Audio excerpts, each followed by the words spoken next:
जी, हम बात कर रहे हैं मुल्तान टेस्ट पर। ताबिश, ये सिलेक्शन वो कमेटी चीज़ें को हैं। कितने नंबर्स देंगे आप कि जिस तरह की पिच बनी उसके मुताबिक क्या उन्होंने उस कॉम्बिनेशन को सामने रखते हुए अपना कॉम्बिनेशन बनाया, उस ट्रैक को सामने रखते हुए, और उसमें वो किसी न किसी हद तक कामयाब हुए? नई सिलेक्शन कमेटी है, नए लोग हैं, उनको भी कोई क्रेडिट देंगे आप? देखें, क्रेडिट तो बनता है एज़ अ टीम हम्म। और वो सिलेक्शन कमेटी भी एज़ अ टीम है। लेकिन ये जिस टीम की मैं बात कर रहा हूँ, वो टीम वो है जिसने पिच क्यूरेशन भी डिसाइड की, हम्म। जिसने स्टाफ भी डिसाइड किया और फिर सिलेक्शन कमेटी ने जो टीम डिसाइड की। तो ये हम्म। कलेक्टिव एफर्ट था कि उनको पता था कि हमने ऐसी पिच बनानी है और ऐसा स्पिन ट्रैक होगा, तो ये पिच पे हम कामयाब हैं और फिर उसके ऊपर फॉलो थ्रू करना। क्योंकि ऐसी चीज़ें बहुत दफ़ा ऐसे होता है, हमने देखा है कि क्यूरेटर कहता है कि यार मैं स्पिनिंग विकेट बना के देता हूँ, आपकी टीम कहती है कि नहीं हमें स्पिनिंग विकेट नहीं चाहिए, फॉर एग्ज़ाम्पल। और फिर आप ज़बरदस्ती खिला भी लेते हो स्पिनर को, लेकिन नहीं चलता, होता नहीं है काम, वो उनको मदद भी नहीं मिलती। लेकिन फुल पॉइंट्स क्यूरेशन के, फुल पॉइंट्स सिलेक्शन कमेटी के और फुल पॉइंट्स मैनेजमेंट के स्टाफ के, जिसने इस स्क्वाड को पुश करके खिलाया इस गेम में। अच्छा, शान मसूद की परफॉर्मेंस की हम बात करेंगे। हमने साजिद खान पर बात की, सिलेक्शन कमेटी पर भी बात की है कि बज़ाहिर वो नए आए हैं लेकिन अच्छा परफॉर्म कर दिया। शान मसूद बतौर कैप्टन आपको कैसा नज़र आ रहे हैं, और उनकी इनफरादी परफॉर्मेंस भी सबके सामने है? देखिए, आपको बड़े अरसे बाद स्पेशली मुझे ख़ास तौर पे आज सुबह और ये टेस्ट मैच देख के लगा कि पाकिस्तान वाक़ई किसी स्ट्रैटेजी के तहत खेल रहा है। हम्म। देखिए, हमें जब भी as a cricket fan, as reporters, as analyst हमें ये हम्म। चीज़ देखने का मज़ा आता है कि जब अच्छी क्रिकेट खेली जाए। और अच्छी क्रिकेट का सिर्फ़ ये मुराद नहीं है कि आपने 500 रन कर लिए या आपने 10 विकेटें ले ली, नहीं। आपने 300 रन किए लेकिन आपने 250 पे अगली टीम को भी आउट कर लिया। तो ये हाँ। जब आप स्ट्रैटेजी के साथ खेल रहे हो, जब आप गेम प्लान के साथ खेल रहे हो, तब ऐसी चीज़ें देखने को मिलती हैं। ऑब्वियसली उस गेम प्लान का बहुत बड़ा हिस्सा पिच है, तो इसीलिए मैं कह रहा हूँ फुल पॉइंट्स क्यूरेटर को भी, फुल मार्क्स सिलेक्शन कमेटी को भी और फुल मार्क्स टीम मैनेजमेंट को भी, जिन्होंने कैप्टेंसी में एटलीस्ट इतना भरोसा रखा। और हमें भी थोड़ा-सा रखना चाहिए कि यार ये स्ट्रैटेजी है, इससे जाकर खेलो, यू विल अचीव रिजल्ट्स। और वो जो रिजल्ट्स हैं इस टाइम हमें देखने को मिल रहे हैं। अच्छा, एक और चीज़ भी हुई है कि आज की डेवलपिंग स्टोरी ये है कि शायद सिलेक्शन कमेटी में से जो कोचिंग स्टाफ का एक रोल था, वो निकाल दिया गया है, वो ख़त्म कर दिया गया है, और साथ में कैप्टन का भी बहुत ज़्यादा रोल था, वो भी कहीं ना कहीं खबरें आ रही हैं कि उसको भी एक तरह से सिलेक्शन कमेटी से उस रोल को ख़त्म कर दिया गया है। और अब सिर्फ और सिर्फ आकिब जावेद होंगे, अज़हर अली होंगे, हसन चीमा होंगे, अलीम डार होंगे, या फिर एक दो और लोग भी इसमें ऐड किए जा सकते हैं, लेकिन कोच और कैप्टन का रोल ख़त्म कर दिया गया है। इसको आप कैसा देखते हैं?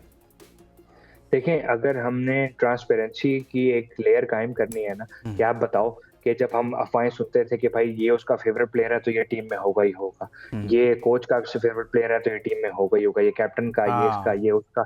तो वो चीज़ उसको एक थोड़ा ट्रांसपेरेंट बनाने के लिए और इस निज़ाम को थोड़ा बेहतर बनने के करंटली की मैं बात कर ये रहा हूँ, अच्छा फैसला ये है। स्ट्रैटेजी अच्छी फैसली है, हुँ। अच्छा डिसीज़न है।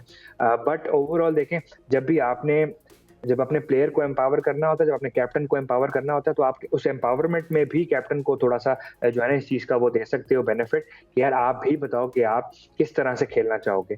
बहुत दफ़ा ऐसे होता है, हमने बहुत दफ़ा देखा है कि कैप्टन कह रहा होता है कि यार मुझे इस प्लेयर के साथ खेलना है, लेकिन टीम या कोचेज़ नहीं मान रहे होते। बट देन अगेन कुछ ना कुछ होता है कि वो प्लेयर प्रूव कर देता है अपने आप को, हमने ऐसा बहुत दफ़ा देखा है। हुँ। लेकिन क्योंकि करंट जो पाकिस्तान टीम के हालात चल रहे हैं, जब कुछ नहीं चल रहा, ना कैप्टन की चल रही है, ना बॉलिंग की चल रही है, ना बैटिंग की चल रही है। तो ऐसी सिचुएशन में जब हुँ। आपको चीज़ें बेहतर करनी है, तो आपको एक ट्रांसपेरेंसी की लेयर जो है ना वो चाहिए थी अपने ऊपर। और उस इक़दाम के तौर पे ये बहुत अच्छा फैसला है कि करंट के जिस टर्मोइल में है एटलीस्ट, उसमें एक ट्रांसपेरेंसी के थ्रू आप टीम को खिलाएँ और उस ट्रांसपेरेंसी के थ्रू आप उसको आगे लेके जाएँ। ताबिश, सबसे अहम चीज़ एक और ये भी है कि जब हम मुल्तान टेस्ट पर बात करते हैं, लेकिन इससे पहले भी एक टेस्ट मैच यहाँ पर खेला गया, आपने आगाज़ में भी उस पर बात की है, लेकिन इस मैच में और उस मैच में बुनियादी तौर पर आपको फ़र्क क्या नज़र आ रहा है पाकिस्तान टीम को सामने रखते हुए? देखिए, 2 चीज़ों का फ़र्क होता है। बड़े लोग ये बात करते हैं कि अक्सर जो है ना क्रिकेट देखने वाले और कमेंटेटर्स, एनालिस्ट ये बात करते हैं, क्रिकेट 2 चीज़ों की गेम है। एक है हुँ। Mindset and then obviously whatever is on the field. तो जो चीज़ फील्ड पे है वो तो है।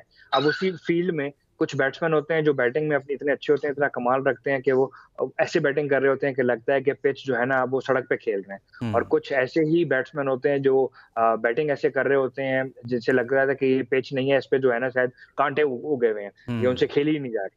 तो सारी गेम है माइंडसेट की। इस गेम में इस मैच में और उस मैच में दोनों में ये यही 2 फ़र्क हैं। एक माइंडसेट का और दूसरा इसकी एग्ज़ीक्यूशन का, जिसमें बहुत बड़ा हाथ पिच का है। पिच का बहुत ज़्यादा अहम रोल है। अच्छा, इस वक्त पाकिस्तान की जो पोजीशन नज़र आ रही है उसको सामने रखते हुए आपको लग रहा है कि पाकिस्तान की बॉलिंग अब उस पर ही जिम्मेदारियां आन पड़ी हैं? बैटिंग ने तो दूसरी इनिंग में वही किया जो वो माजी में करते रहे हैं, तो क्या पाकिस्तान की बॉलिंग साजिद खान हो या फिर नोमान हो या फिर जाहिद हो या बाकी बॉलर्स आमिर जमाल हो, ये बचा पाएंगे मुल्तान टेस्ट? देखें, डू और डाई सिचुएशन है। अगर आप ये मैच हार जाते हो तो आप सीरीज हार जाओगे, और सीरीज हारना अगेन फिर जो है ना तीसरे मैच पिंडी में, और पिंडी की भी पिच हम अभी तक जो तवक्को कर रहे हैं कि वो या तो ऐसी होगी या पिछले टेस्ट मैच जैसी होगी, इन दोनों के दरमियान की हुई तब भी अच्छा मैच होता है। लेकिन देन अगेन अगर ये मैच हार जाए तो अगले मैच का आपका जो है ना वो आप वो कहते हैं अक्सर ये बात की जाए कि आपकी मोटिवेशन जो है ना वो गिट्टों में होती है। फिर अगर आप ये मैच हार जाओगे तो आप ये मैच जीतने की कोशिश करोगे, और हत्तुल इम्कान आप इसी चीज के ऊपर फोकस रहोगे, आपने ये मैच जीतना है। पाकिस्तान ने 297 का टारगेट तो दे दिया, अब इसको डिफेंड करना वेल विद इन कैपेबिलिटी है हमारी टीम की।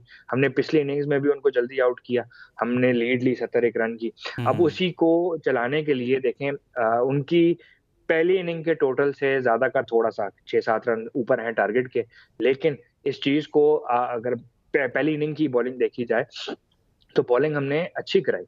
हमने आमिर जमाल ने भी अच्छे स्पेल कराए, हमने ऑब्वियसली साजिद खान की 7 विकेटें, नुमान अली की 3 विकेटें। एक एक गेम प्लान था, उसके तहत वो बॉलिंग करा रहे थे और कामयाब हो रहे थे। ऑब्वियसली इसको काउंटर करने के लिए वो आएंगे, लेकिन क्योंकि ये पिच ऐसी है कि नई बॉल के साथ बॉल इतना स्पिन नहीं होता, बॉल इतना ड्रैग नहीं लेता जितना स्पिन वो चाहिए होता है, और इफेक्टिव बॉलिंग जो साजिद की लेटर इन दी इनिंग्स हमें देखने को मिली, तो वो शुरू में वो तेज रन करेंगे, उनके आपको तेज रन रोकने हैं। वो तेज रन जब आप रोकेंगे तभी इस गेम का जो है ना वो पलड़ा आपके हाथ में जाएगा, और तभी कुछ आपको ना कुछ हो पाएगा। अली ताबिश ऐसा कह रहे हैं, शुरू में दिखाना मुल्तान होगा, तभी टेस्ट। कुछ हो सकता है। बहुत शुक्रिया अली ताबिश हमारे साथ मौजूद थे। टेस्ट में पाकिस्तान की दूसरी इनिंग 221 रन पर सिमट गई है, और यूं कहिए कि पाकिस्तान ने इंग्लैंड को 297 रन का टारगेट दिया है, और अब भारी जिम्मेदारी है साजिद खान, नोमान अली, आमिर जमाल, जाहिद महमूद। देखते हैं कि वो अपनी जिम्मेदारी निभाते हैं या नहीं।